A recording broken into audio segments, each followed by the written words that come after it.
everyone. Welcome everyone to the Morris Public Library Online, Morris, Connecticut. Today, we are hosting author and illustrator Tiffy McKay with her second book. Hi, Tiffy, with her second book in her Everest the Elephant series.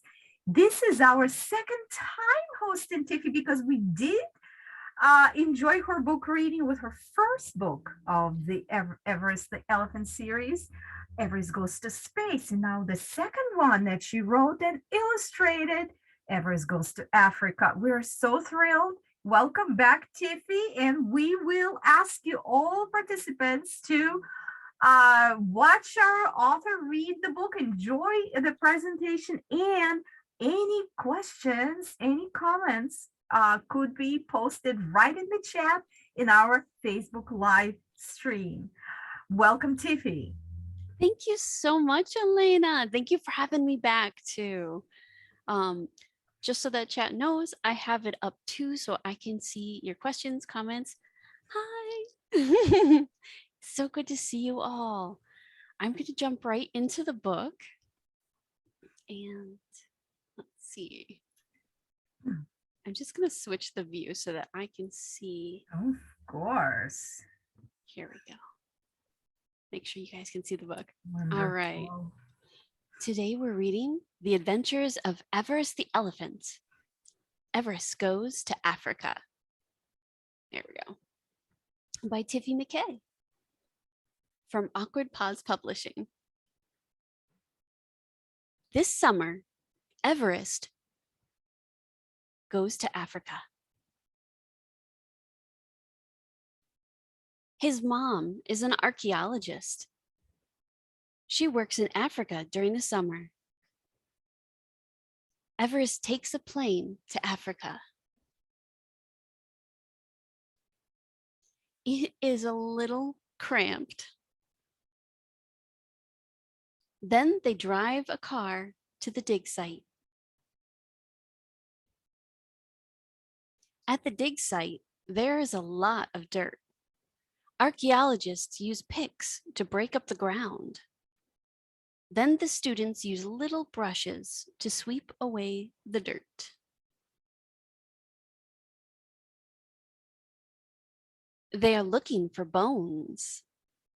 Everest digs with them. He holds the brush with his trunk.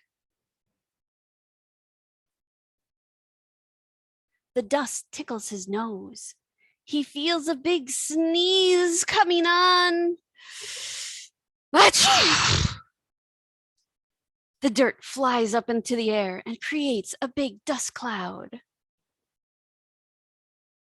The dust gets in his eyes and up his nose. I do not like this, Everest says as he rinses off. Everest, come quick, his mom shouts. We've discovered the largest tusk in recorded history. Everest looks at the long ivory tusk. It's bigger than him.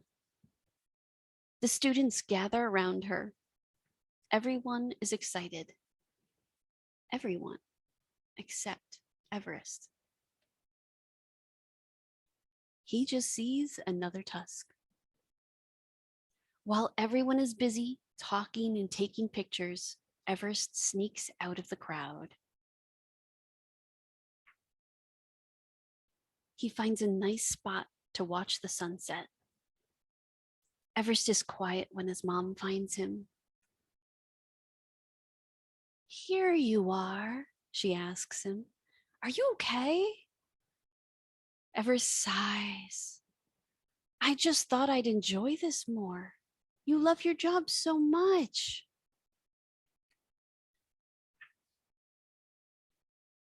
Oh, Everest, you don't have to love archaeology. She looks at him with her brightest smile. I want you to do what makes you happy. Everest doesn't know what that is yet, but he's going to find out. Good night, Mom, Everest says. He tucks himself into bed and dreams about digging in the dirt and taking lots of baths. And then our tag page is photos from his trip.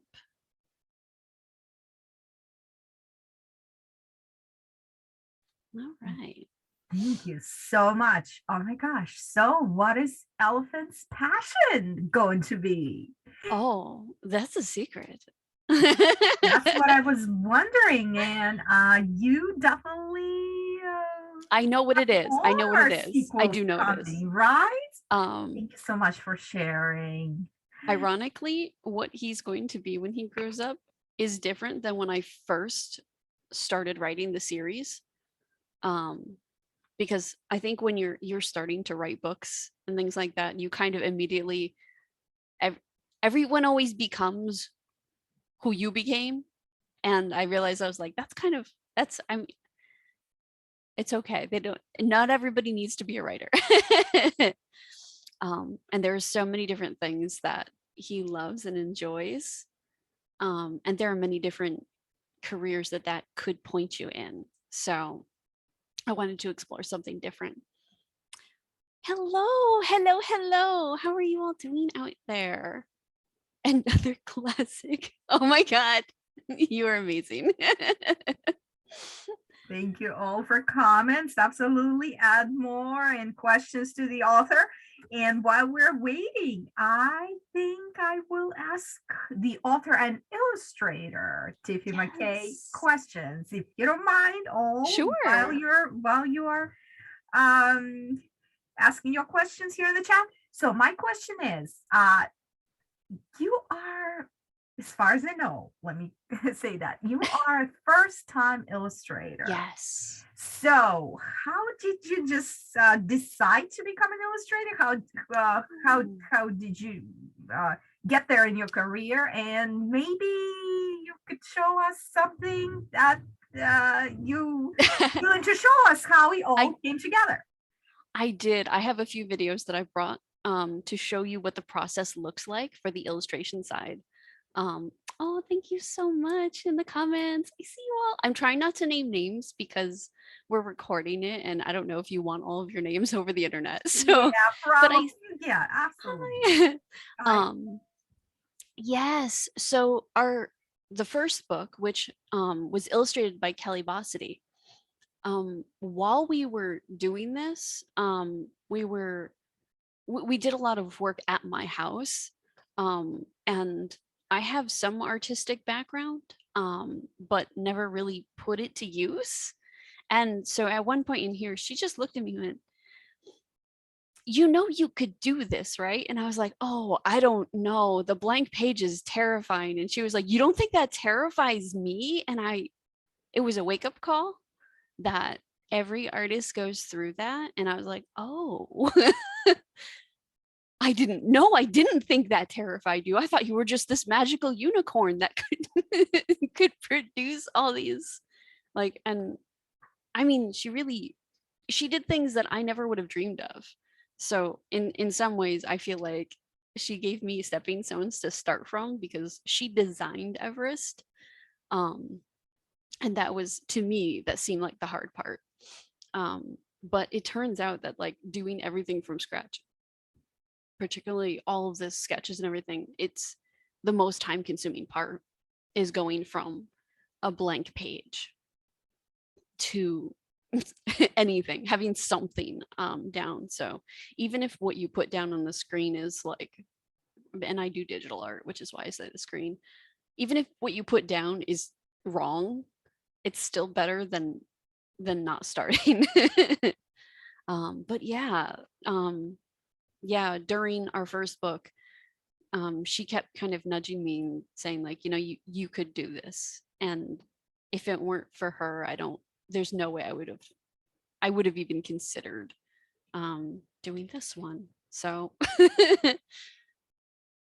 it's funny because you can definitely, like, we have sort of, I'm trying, like, yeah. it's interesting. It's interesting because when I started doing the art, I wanted to make sure that the um the art was recognizable as being part of the same series, while also like as we go in the series, Everest is probably going to get a little bit more stabilized. And I kind of picture like The Simpsons over the years, the way it evolved in its quality and its animation capabilities, and became more solidified. That's the way I picture this series going. Thank you so much for sharing.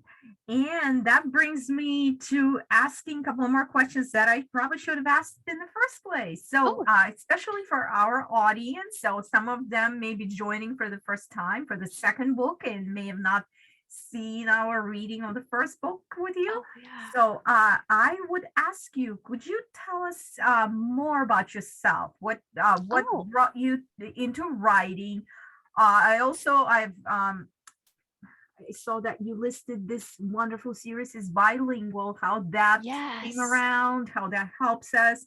So how did your career develop so that you're now an author and illustrator and doing so many wonderful things? Thank you. Okay.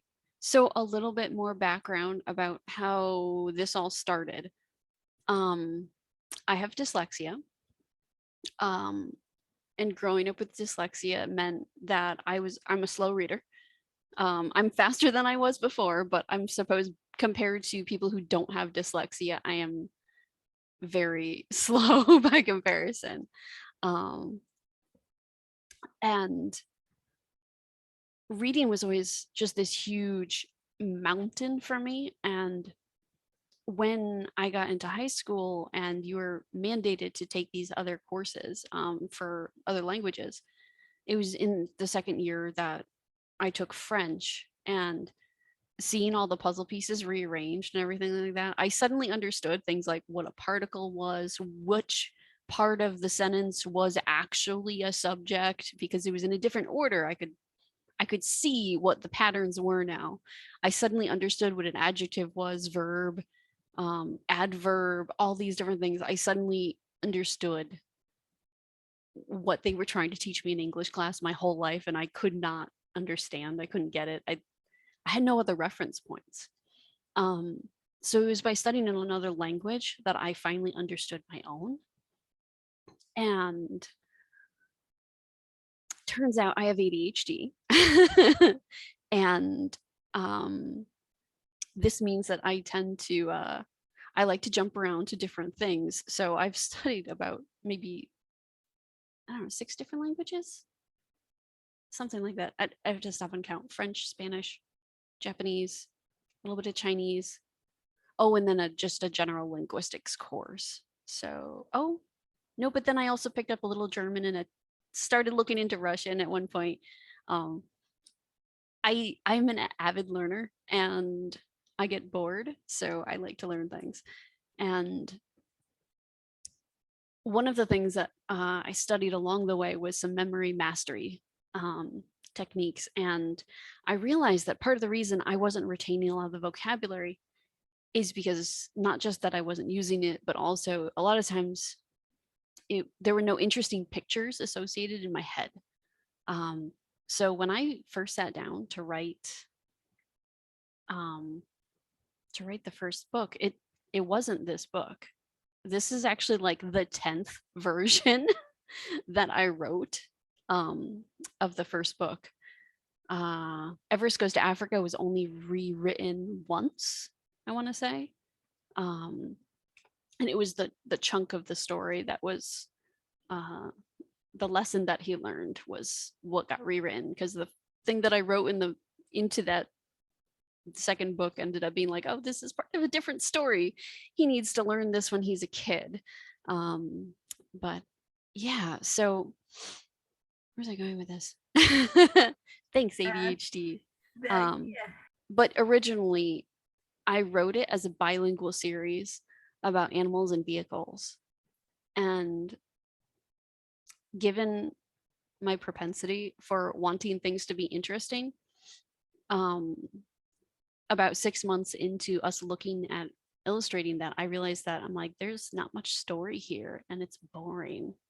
Like I found my own book boring. So that's when I rewrote it. And now we have Everest Goes to Space. And that kind of evolved into, oh, he's trying to figure out what he wants to be when he grows up, because he absolutely hated going to space, by the way.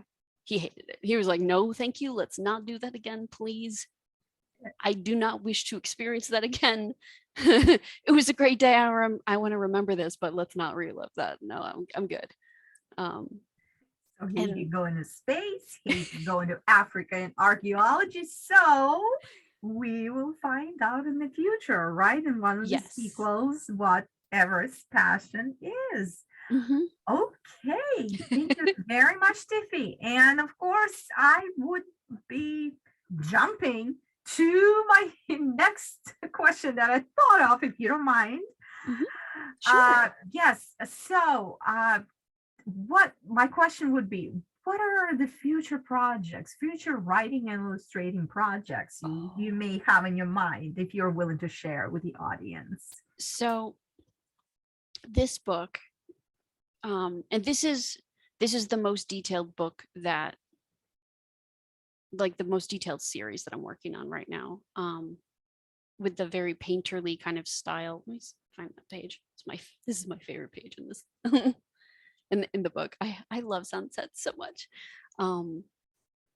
But this is the most complex book series. It's and this series is 10 books long. I'm currently switching over. That took me a year and a half to do, by the way. For people who don't, do illustration as a job, this book in particular took me a year and a half to produce, or to illustrate in particular. And that included actually taking some courses to like up my drawing skills and my painting skills. I am now working on a toddler series, which I wrote during the beginning of the pandemic, actually. I think I had the first book, which is now illustrated, as of this month. It's just being completed now. And that's another 10 book series. So we have the toddler series coming up that is a little bit more simplistic. It's not going to have like these elaborate backgrounds, just so that like, because it's meant for concept books. So when kids are, I don't know, up to age maybe 4 at most.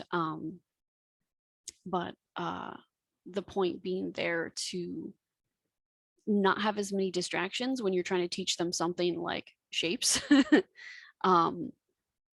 Because if there's too much going on the page, then their eyes are going to be all over.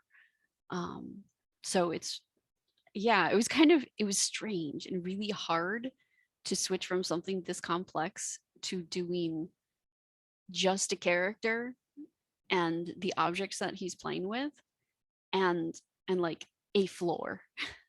It's very different, but I managed to illustrate that one within 4 months. And I was pushing myself to see if I could get it done within a month, which didn't happen, but that's okay because 4 months is a lot shorter than a year and a half. Yeah. So the creation process does take time in writing and illustrating, especially. Thank you very much for sharing that, the future plans with us. And I also was, just to remind everyone, please send me your questions, comments in the chat. And before we go to our chat, I would like to ask Tiffy if she would like to share anything else with us today about her art, about her writing, if you feel comfortable. All right.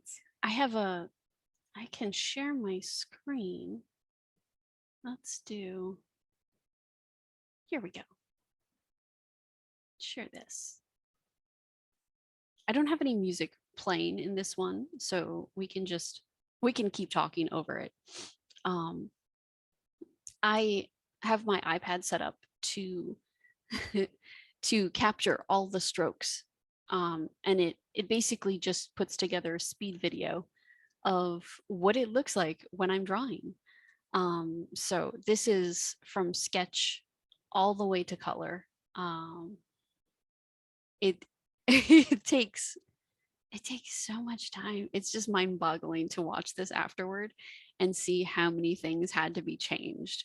And it is a little bit easier working on a digital media when you see something like, oh, that character is way too small. I need to make them taller or bigger, or the perspective is off. I need to shift this a little bit. Um, Things like that. It's so much easier when you're working with the digital media.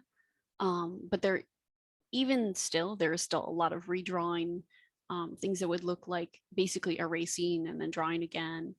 And if you're doing this on paper, you could essentially use a light box and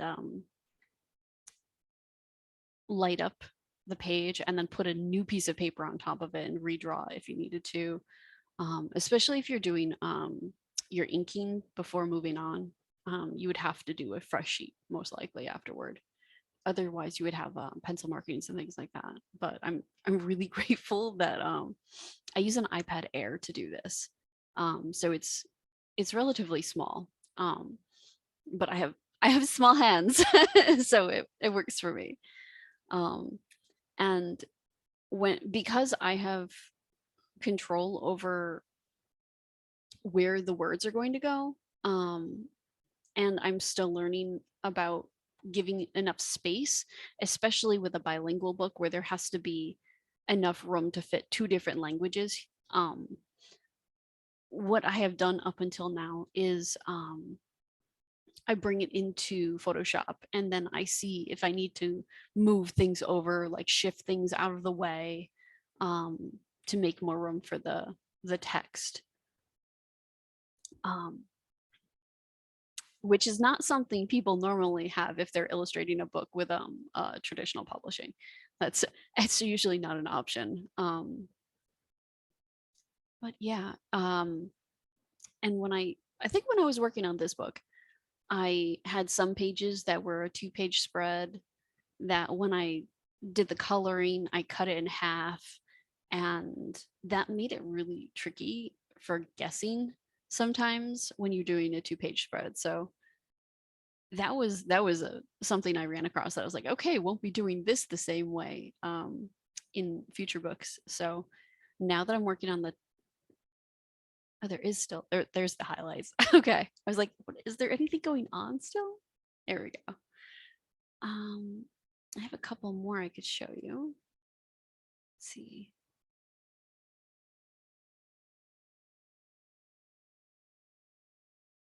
Let's see if it's showing.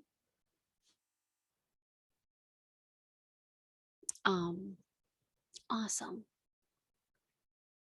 For a lot of the different characters, I had to bring in so many references.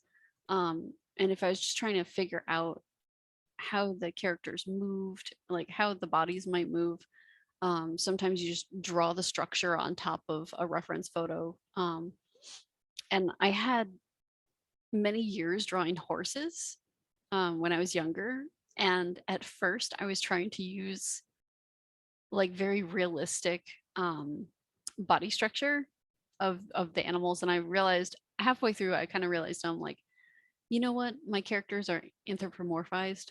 They're more human, like shape, like stance wise, they stand like bipeds. So some things would have changed for the way to draw them. So it was absolutely insane trying to figure out how to draw some of these characters like faces and heads and then simplify them down into a cartoon style.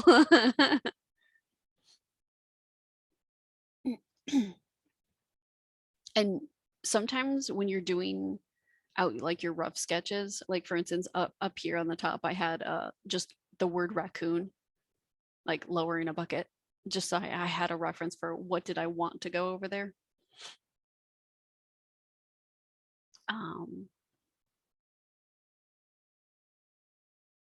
I think my favorite thing on this page was actually drawing the tiny little mouse holding the brush. And that was something else as a kid. Like I used to draw a lot of mice. They just fascinated me. Um, oh, and the squirrel. The squirrel was so much fun to draw too. This is so awesome. Isn't it wonderful to see how all the characters came to life? I am absolutely fascinated. It's Aw, so thank you. great. Thank you so much for sharing this part of the background for your creation. I very, very appreciate it.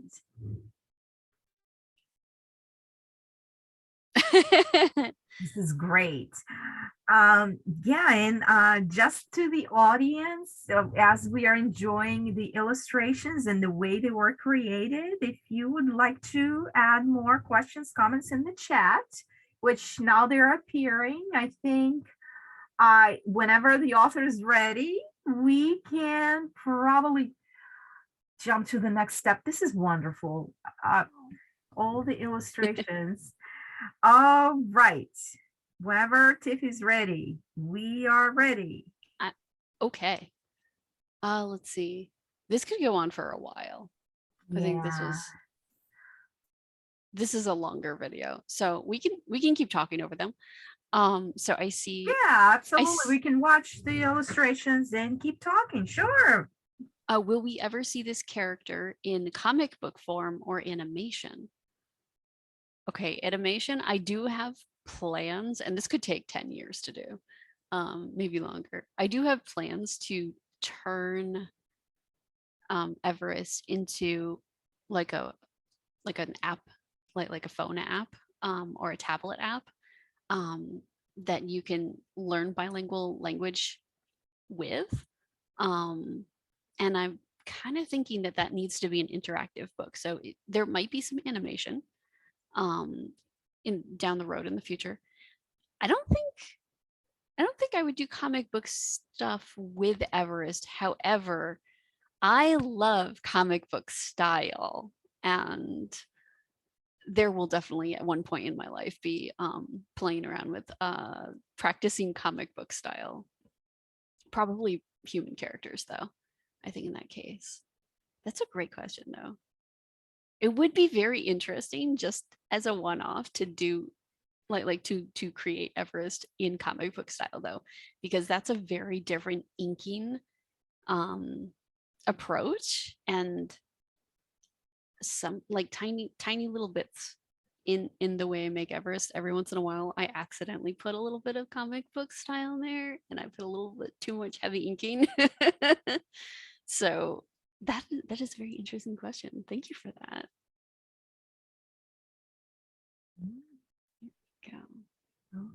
Okay.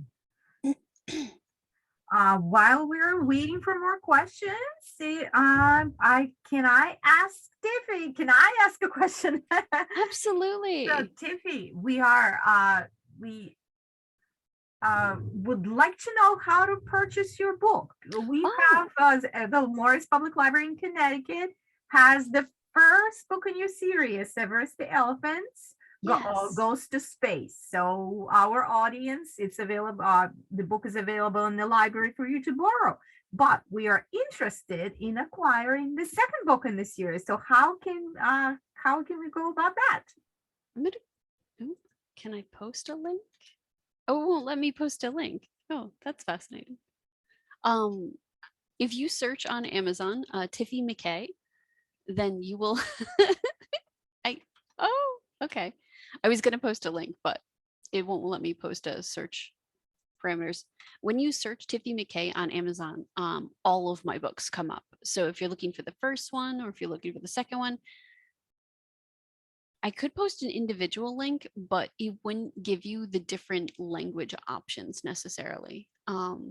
But Amazon does now have like a series thing that you can link it in and everything. So, or Tiffy, you can post in the Facebook chat. That's you could, yeah. This way, all the viewers can see the link how to see how to get. They will see how to get the books. It's interesting that it doesn't want me to post.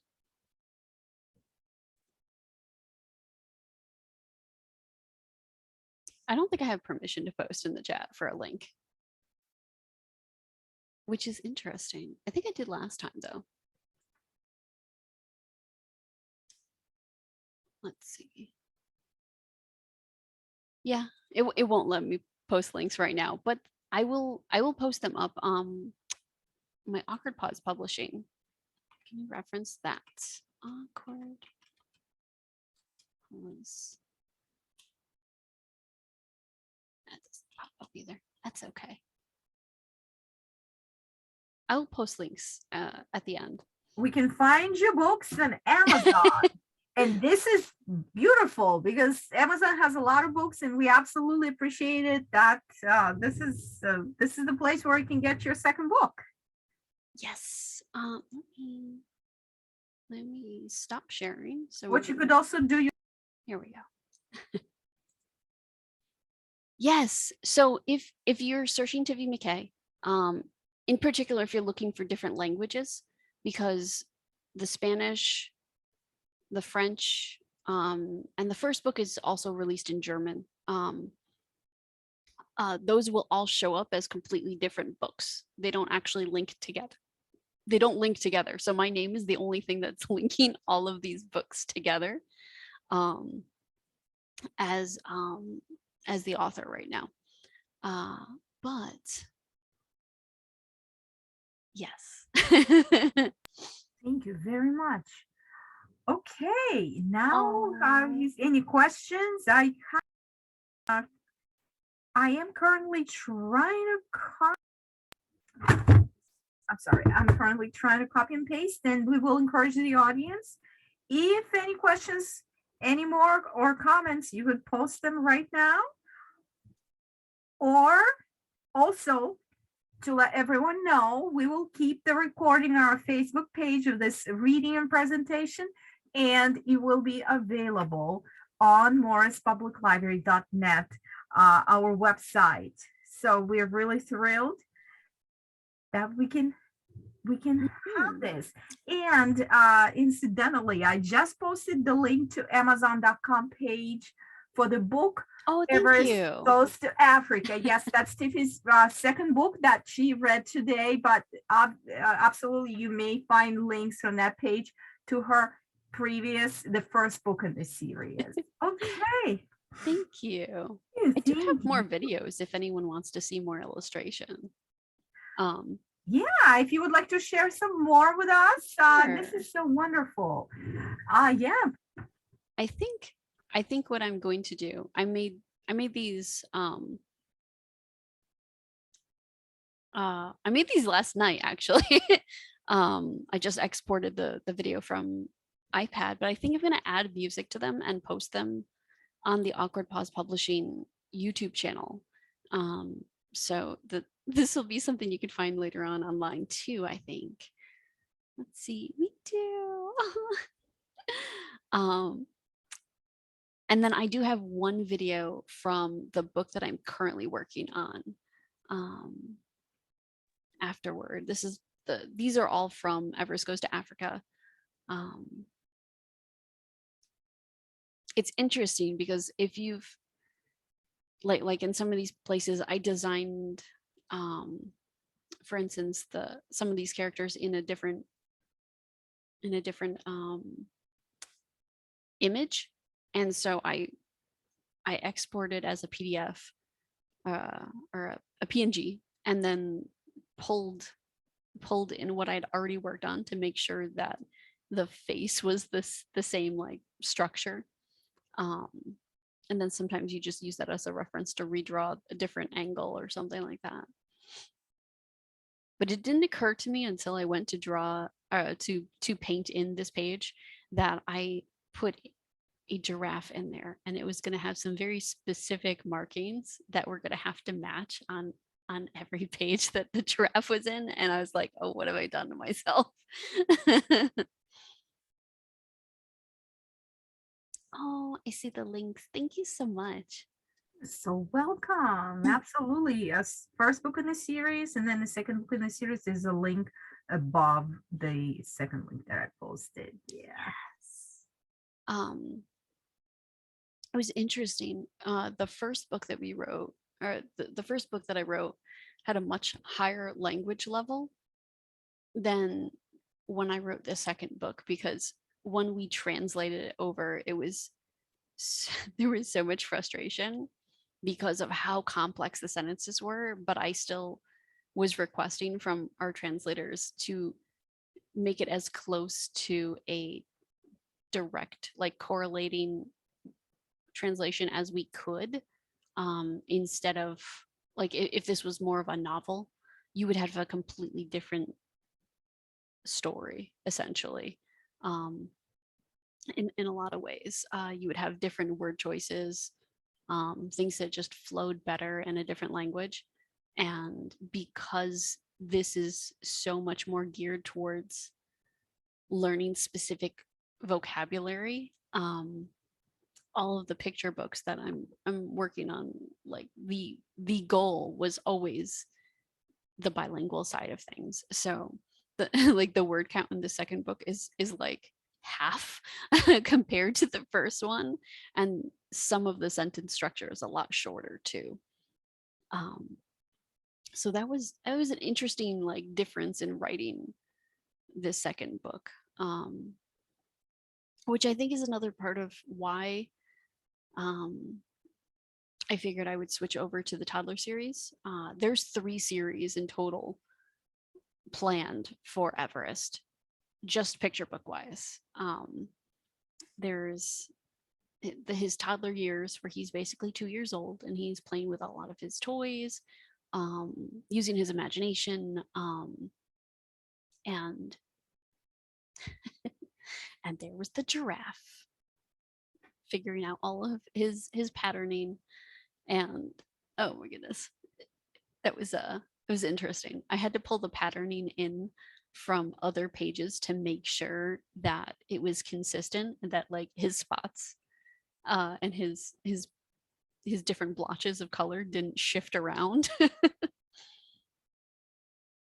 This was the kind of thing that made me think, I understand why things like My Little Pony, are made using vector art, because you can then resize things and shift them around without losing any quality.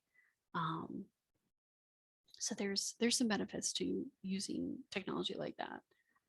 And this is all of the shading and the highlights. But yeah, switching over to the toddler series, I'm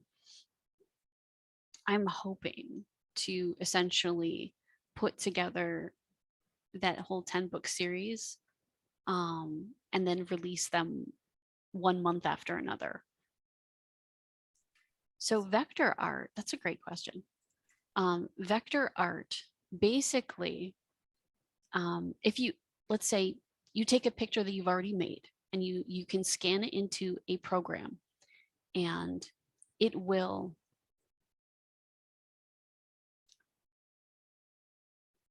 just give us something to look at for a moment. And let me switch over. Let me stop sharing for a moment. So vector art is basically if you were to turn art into math in a computer program, um, it basically tracks the lines that you've drawn and comes up with the mathematical formula so that when you move things around, the formula is being recalculated inside of the program. It's really fascinating, but the end result is that you can take a small image that you've drawn, that you've turned into a vector art, and then you can make it giant. And I mean like billboard size giant, and you won't lose any quality. It will look exactly the same as the smaller version that you've made. So, I mean, if you have things on there that like, like a little blip or something, it will also recreate the blip. But it's a really fascinating thing that like we have the technology to do now. It's absolutely mind blowing. Yeah. So a lot of like marketing things are made, like logos and things like that are like put into vector art because of that. I do have one more video I could share before we go for the day. Any questions that pop up like that, please do ask. I love technology. I love art. I love writing. I'm ADHD. I love all the things. And let me pull this up and just do a quick screen share again. This is the book that I'm currently working on. This is the first page when you first open up the book. And this is Everest as a 2-year-old. And when I first started this page, I kind of just threw down marker blobs. Let's see, pause this for a sec. What program do you need for that? For vector art? There are a few programs that do it. I believe Adobe Illustrator is one of them that can do that. There are also free programs. There are free websites, I believe, that you can actually go and upload something to. I can't name any off the top of my head, but there are definitely free options to be able to just transfer something into that. I believe there's a website called Photopea that's a lot like Photoshop, but I'm not sure if it does. Actually, I think it does export into the file type is SVG. But yeah, there are definitely like web application options or website options. See the animation, that was just from the speed. So working on this, I definitely started with like marker blobs, and then I exported in my example of what Everest was going to look like at 2 years old, and then just kind of erased out what I didn't need at the time. But it was helping me to figure out like where he sat, how big his head was, and everything. I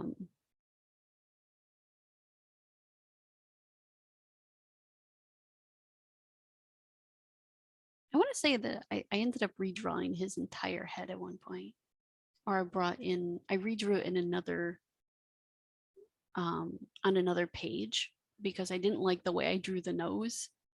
And yeah, I did. And then I exported the head and brought it back in. I had made his pupils too big and things like that.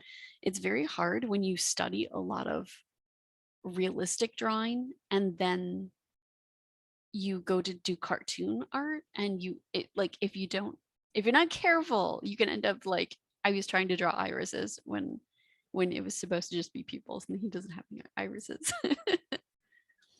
And this is the last part of the phase that I'm still working on.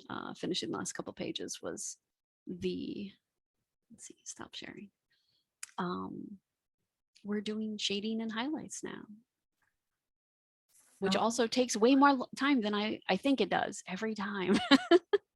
It looks like it's taken a lot of time, and you've mentioned that you have come up with lots of drawings for the Scholar series in a shorter amount of time than you thought you would need. So that's so great. That's great. So you're creating, and thank you so much for sharing your future projects art with us. That's welcome. Appreciated. Okay, and if we have any more questions, we'll look at that and see where it takes us. Let's see. I stopped the video in the middle as soon as I saw a question. I was like, oh, this pertains to what we were talking about beforehand. At this point, I also live stream. It's an 18 and up channel on Twitch, but I live stream 5 days a week now. So when I see comments pop up, I'm programmed now to immediately answer them without waiting to go back. Fantastic. That's so Oh, great. Yeah, we thank have you some so thanks coming here in comments. Thank you so much. It's my pleasure. I love doing the book readings with you guys over here at the library. This is brings me so much joy. Yeah, and we've already talked with Tiffy that when she comes up with her Everest, Mm. the toddler series, we'll see about hosting Tiffy again with that or sequels if she's willing to come back to the Morris Public Library. Absolutely. Yeah, yeah, thank you so much. And we will also tell our audience the video will be on our Facebook page, and we will Yes. post the video on our website recorded programs. And in fact, if you go look at recorded programs at morrispubliclibrary.net, there is a recording of the first book in the series reading Yes. right in recorded programs with author Tiffy McKay. Okay, if no more questions, just a couple of more Let's see. moments that we have. If no more questions, shall we say big thanks to the author? Oh, thank you so much. I'm checking to make sure I got all my talking points Absolutely. down Let's get too. a couple of minutes. Definitely, we are All right. right here. Thank you Awesome. very much, Tiffy. Thank you. We appreciate it. So now we know so much how to the whole process started, began, and evolved in creating Everest and going back and looking at him as a toddler. Wow. Thank you so much.